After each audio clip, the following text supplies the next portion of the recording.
तो दोस्तों, जैसा कि मैंने अपनी पिछली हाशिरा ट्रेनिंग आर पर वीडियो में कहा था कि अगर इस वीडियो पे 2 लाइक आएंगे तो मैं अपनी अगली वीडियो डीमन स्लेयर मार्क के ऊपर लेकर आऊँगा। लेकिन तुम लोगों ने तो लिटरली कमाल ही कर दिया। 2 लाइक्स नहीं, तुम लोगों ने 6 लाइक्स कर डाले इस पर, तो उसके लिए तो थैंक यू। पहले मुझे लगा नहीं था कि 6 लाइक्स इस पर आ जाएंगे यार। जैसे कि मैंने वादा किया था कि ये रही डीमन स्लेयर कर्स मार्क के ऊपर वीडियो। और हाँ, थोड़े स्पॉयलर्स होंगे तो देख लेना अपने हिसाब से। तो आज की इस वीडियो में हम ये जानेंगे कि डीमन स्लेयर मार्क है क्या, इसका क्या ओरिजिन है, इसको अवेकन करने के लिए कौन सी कंडीशंस चाहिए और इसकी एबिलिटीज़ क्या क्या है, और मेन चीज़ इसका जो कर्स है, तो श्राप है, वो क्या है, और इसको किन किन लोगों ने अवेकन किया हुआ है मांगा और एनीमे दोनों में। तो पहले जान लेते डीमन स्लेयर मार्क है क्या। अब डीमन स्लेयर मार्क एक ऐसा मार्क है जो हर एक डीमन स्लेयर अवेकन नहीं कर सकता है, और जो भी इसको अवेकन करता है उसका एक अपना एक यूनिक मार्क होता है एज अकॉर्डिंग वो कौन सा ब्रीदिंग स्टाइल यूज़ कर रहा है। जैसे अगर वाटर ब्रीदिंग को यूज़ कर रहा है तो उसके पास वाटर ब्रीदिंग टाइप का डीमन स्लेयर मार्क होगा। स्टोन ब्रीदिंग यूज़ कर रहा है तो स्टोन ब्रीदिंग टाइप का होगा। अब इसका ओरिजिन तो कुछ कंफर्म नहीं है मांगा में भी, लेकिन इसको पहली बार देखा गया था सेनगोकू एरा में।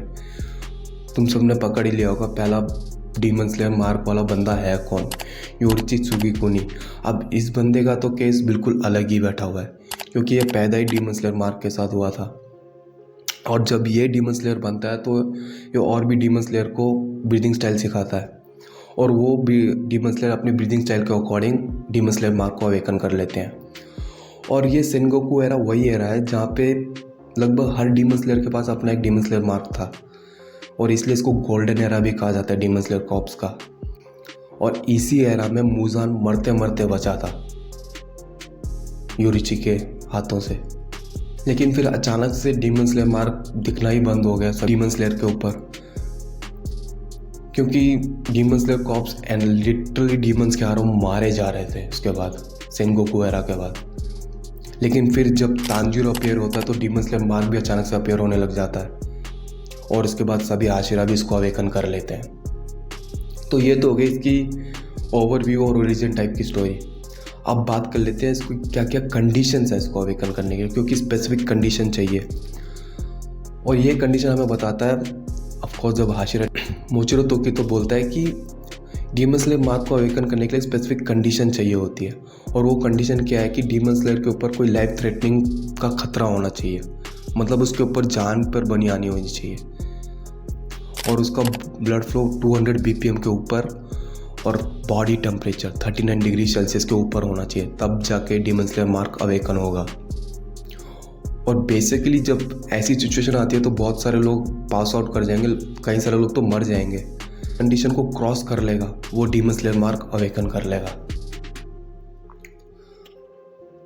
और ऐसा ही होता है सीज़न 3 में, जब मोचिरो तोकितो के सामने ऐसी कंडीशन आ जाती है, जिन्होंने एनीमे देखा होगा उनको मालूम होगा।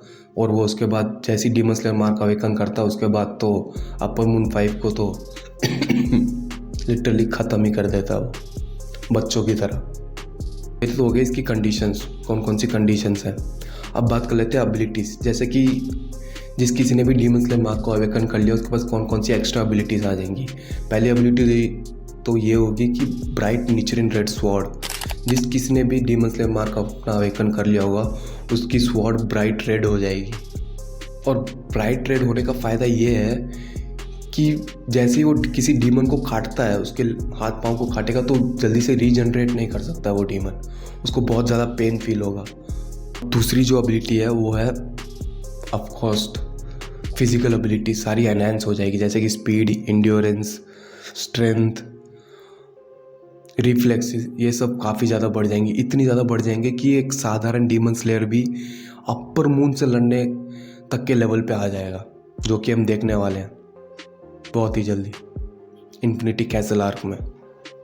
और तीसरी जो एबिलिटी होगी वो है ट्रांसपेरेंट वर्ल्ड।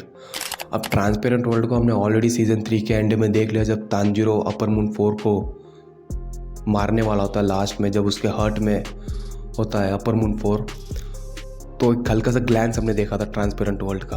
अब ट्रांसपेरेंट वर्ल्ड की एबिलिटी ये है कि तुम जैसे कि एक्सरे विजन होता है ना डॉक्टर के पास, वैसा तुम देख सकते हो आर पार किसी के भी, उसका हार्ट बीट, उसके लिम्स, उसका जॉइंट्स, उसके मसल्स वो भी प्रेडिक्ट कर सकता है एक डीमन स्लेयर।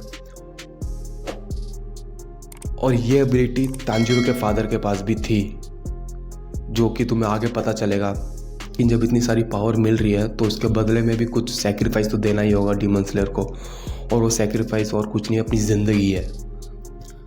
लेकिन क्योंकि जैसे डीमन स्लेयर अपना कोई डीमन स्लेयर मार्क अवेकन करता है तो उसका जो लाइफ स्पैन है वो 25 साल तक ही रह जाता है, उसके ऊपर वो नहीं जी सकता, क्योंकि इतना ज़्यादा पावर कंज्यूम करता है डीमन स्लेयर मार्क। लेकिन ऐसे भी 2 बंदे हैं जिन्होंने इस कर्स को तोड़ा है। पहला तो of course upper moon 1 Kokushibo, जिसका असली नाम है मिचिकात्सु त्सुगिकुनी। उसने भी अपना डीमन स्लेयर मार्क अवेकन कर लिया था, लेकिन जैसे उसे पता चलता है कि वो अब 25 साल के ऊपर नहीं जिंदा रह सकता तो वो मुजान से हाथ मिला लेता है और डीमन बन जाता है और लिटरली इमॉर्टल बन जाता है, अमर बन जाता है वो। और दूसरा तो ऑफ कोर्स हम सबको मालूम ही होगा, Yoriichi Tsugikuni, the sun breathing user.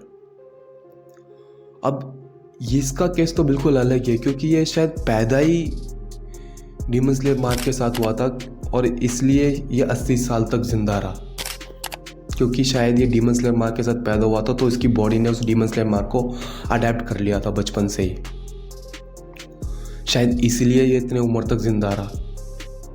और मैं वैसे भी सोच रहा हूँ कि हर एक अपर मून के ऊपर अलग से वीडियो लेकर आऊँ। तो अगर इस वीडियो पे 2 लाइक्स तो तुमने कर ही दिए, अगर तुम इस वीडियो पे 5 लाइक्स कर दोगे, 5 लाइक्स, तो मैं हर एक अपर मून के ऊपर स्पेसिफिक वीडियो लेकर आऊँगा। और हाँ, उसके लिए चैनल को सब्सक्राइब कर दो, वीडियो अच्छी लगी तो लाइक करो, शेयर करो। और हाँ, अगर मेरी पिछली वीडियो नहीं देखी, जो कि मस्ट वॉच एनिमे है विनलैंड सागा, वो ज़रूर जाके चेकआउट करो। तब तक के लिए मिलते हैं नेक्स्ट वीडियो में। Bye bye.